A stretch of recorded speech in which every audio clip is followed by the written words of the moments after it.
Areas Trevante Bryant. 2 will be 716 3361.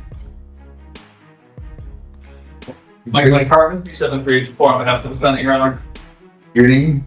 Areas. What, are you bringing your kid to court because you know you're going to go to jail? No, Your Honor. Don't play games with me. I'm not playing. Don't play games with me. I don't want people playing games with me. I don't play any type of. Listen, you better call somebody and have them come and get that child. You understand? Yes, Your Honor. Now, and then we'll call the case. What I'm going to do, I'm not quite sure, but I've seen this little trick before. I mean, I didn't just get here 2 months ago, okay? We'll call somebody to get the child. I'll call a case when we're ready.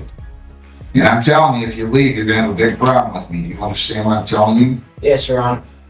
Buckle up, because this case is one of those courtroom moments that spirals out of control in a way nobody expected. We've got a defendant named Trevante Bryant who thinks he can charm or argue his way out of serious trouble. But instead, he ends up digging himself deeper with every word. And if you think a simple sentencing hearing sounds boring, think again. In this video, we're going to watch a man who brings his own child to court during a jail sentencing, a judge who's clearly had enough of the games, and a courtroom explosion that ends with the kind of physical takedown you almost never see inside a courthouse.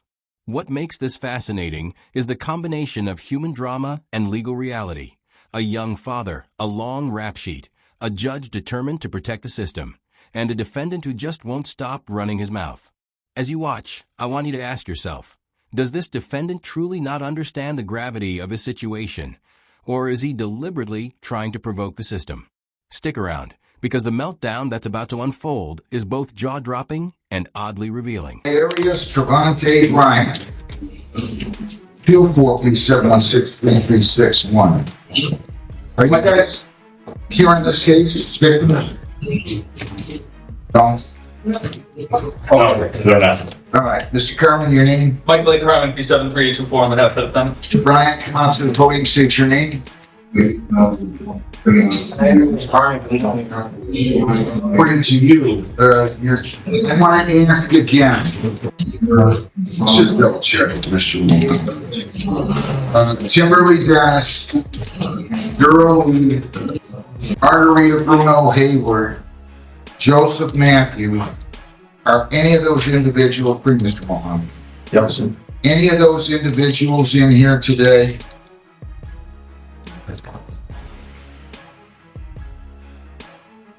All right, it does not appear as though they're on Zoom. They did not step forward on the case when called. Mr. Carmen, why don't you and your client approach the podium, please, and then tell me whether or not there's any material additions, corrections, or deletions. Your Honor, as far as his employment status, he, since January of 2024, has been working at Cosmic Comics, both in Livonia and Fraser. Both locations earned $340 a week. He'll lose that job if he has to go to jail. He has been living in Romulus with his girlfriend. They've been together since 2019. They have 2 children together, ages 1 and 7 months. He just made arrangements for her to pick up the 7-month-old. He's not been incarcerated in several years. He does have a pending matter in Wayne County that's set for sentencing next Monday. Mr. Mohammed, your name? Good morning, Your Honor. Mohammed on behalf of you. You wrote down full restitution on this. I just want you to be aware, this is the B&E vehicle to steal property, 200 or more. I just want you to be aware that none of the victims are here. But less than 200, I'm sorry. He pled the count.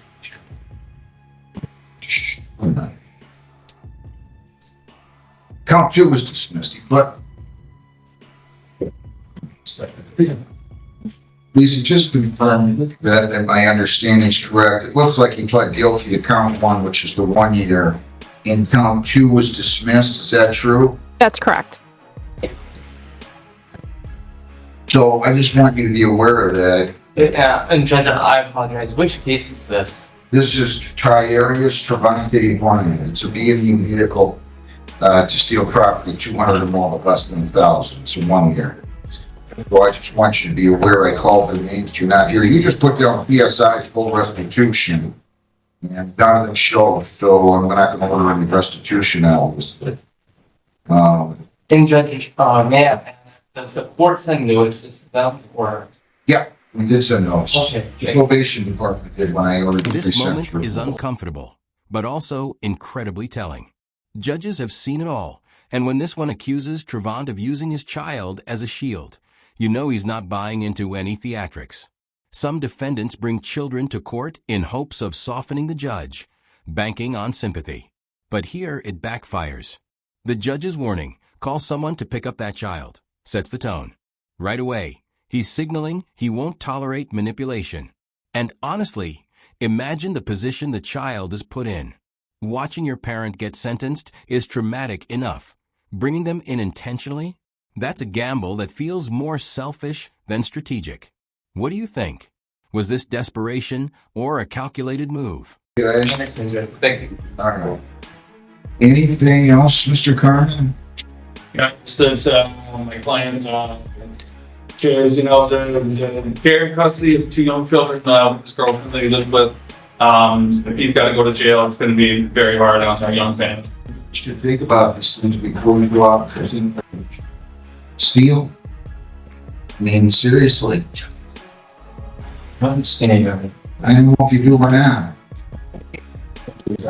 I find it a little hard to believe. I mean, you could sit and give me lip service, but you had a RNC motor vehicle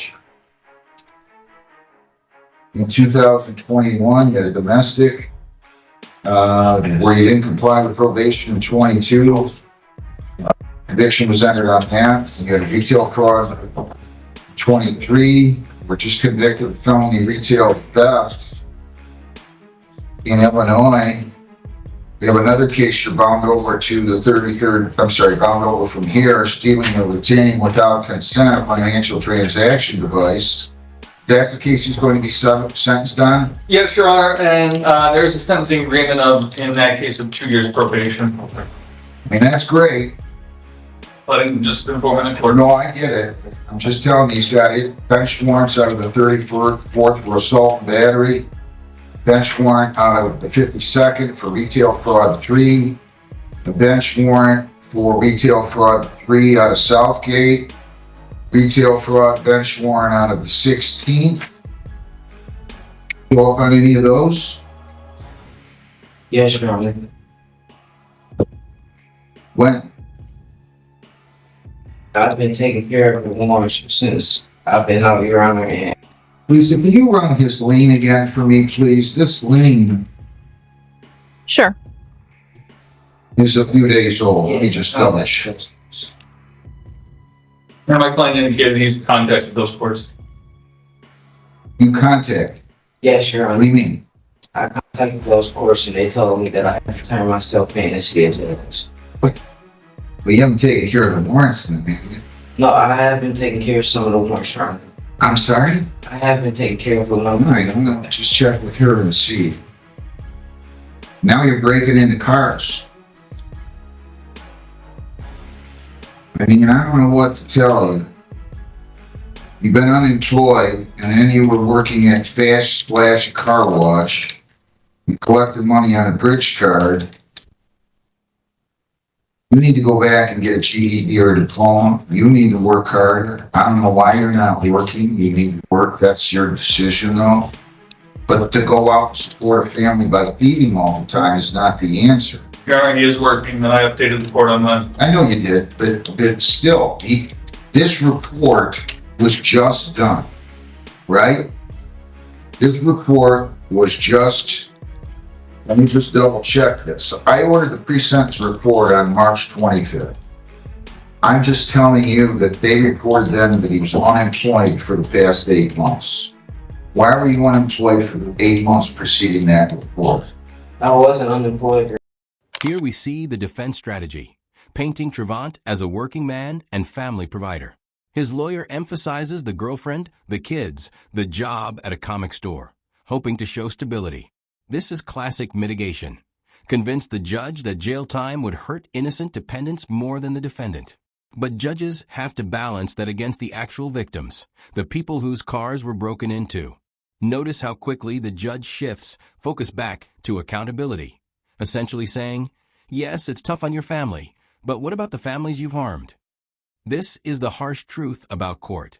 Family responsibility doesn't erase criminal behavior. Still working, Well, you told them you were unemployed. Reports being unemployed for the past 8 months. and I don't know why I put that, and I shouldn't have put that. I've been working since January 2024. All right. Let me see, you don't see any of those other warrants. I think you just answered my question. You don't see any of the other warrants cleared out of the locations I just mentioned, right? I'm just running it right now. Give me 1 second. Sure, take your time. No, I don't see any other warrants. You don't see what? I don't see any other warrants. Well, I'm just saying,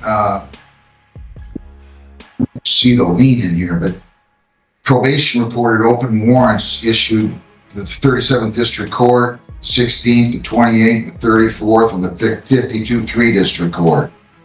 Do you see any of those warrants on this lien now? No, I just ran it and I do not see any warrants. Good. All right, well, anything else? Nothing, Your Honor.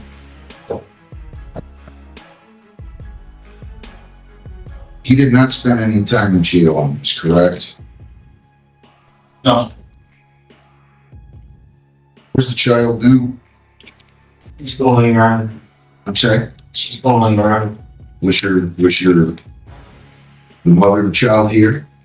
No, she wasn't here. Someone else came and picked her up. You're supposed to mean like you become a professional thief. 200 fines, 400 costs, 75 victims' rights, $50 justice assessment, 7 1/4, and 40 days jail. You'll serve 325 more if you don't pay your fines and costs. I'll let you pay those at the rate of $75 per month. And I will let that start beginning on June the 15th. If you don't have the money at any point, you call the court. I'll be happy to give you an extension. This is where the hammer drops. The judge goes through Trevant's record like a laundry list: motor vehicle crimes, domestic issues, retail fraud, financial fraud, and multiple active warrants. It's like a resume for bad decisions. And remember, the defense just argued he's stable, working, and raising kids. The judge is saying, not so fast. When your criminal history reads like this, the court sees a pattern, not an isolated mistake. This is a key turning point. Any hope of leniency evaporates when the record looks like a career criminal's roadmap. It's not just about one stolen car item. It's about a lifestyle of repeated theft. B7163361. Mr. Bryant, you need. Right here is Brian. Listen.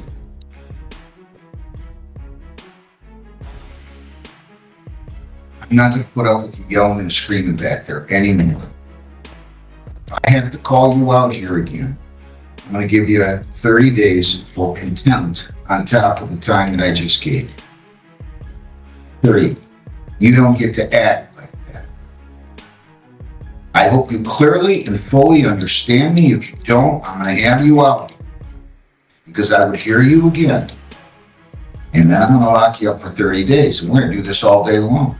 You're not going to make a scene here in the courtroom. That sentencing, if anything, was too light. I'm not playing with you. How is it too late? Mr. I have a judge that I gotta go to felony court. This is district court.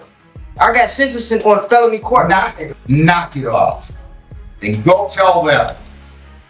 You have 5 or 6 felony, you have 5 or 6 theft offenses, you're breaking into people's cars. Just think you can make a living by being a thief? But I'm not a thief. Oh, okay. Have a seat in the back, speak up again, you're getting 30 more days, I promise you, that's not a threat, it's a promise. Bro, I don't give a fuck. Good, come here, contempt of court, bring them up. No, bro. You're gonna send another,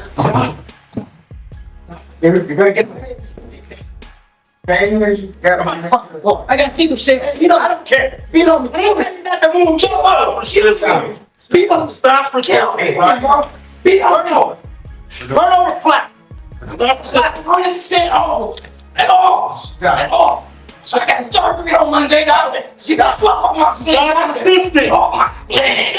Stop. Go away. Fuck off me. All right. Settle down. You off, man. Go down. No, I'm gonna get taste, bro. Taste me, Junior.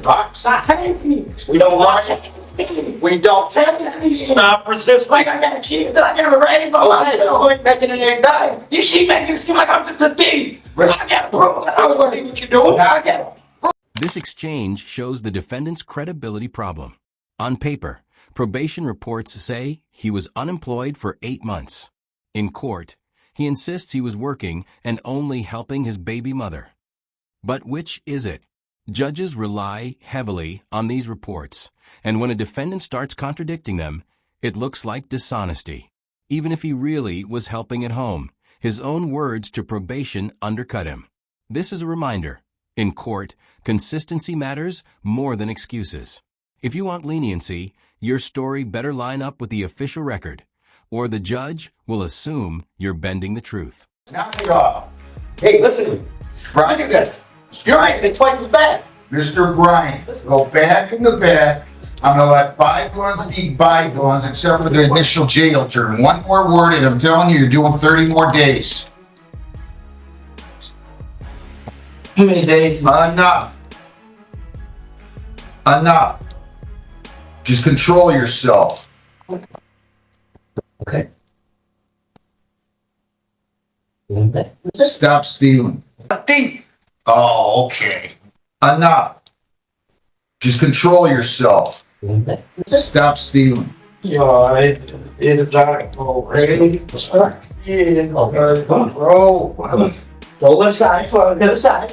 It's real good problems out here in real life, bro. And y'all just be locking the fuck up for no reason, bro. I never understood that, bro. But a woman can do anything, bro. Don't let her go. She be good. A woman be good, bro. A woman be good, bro. What do you know?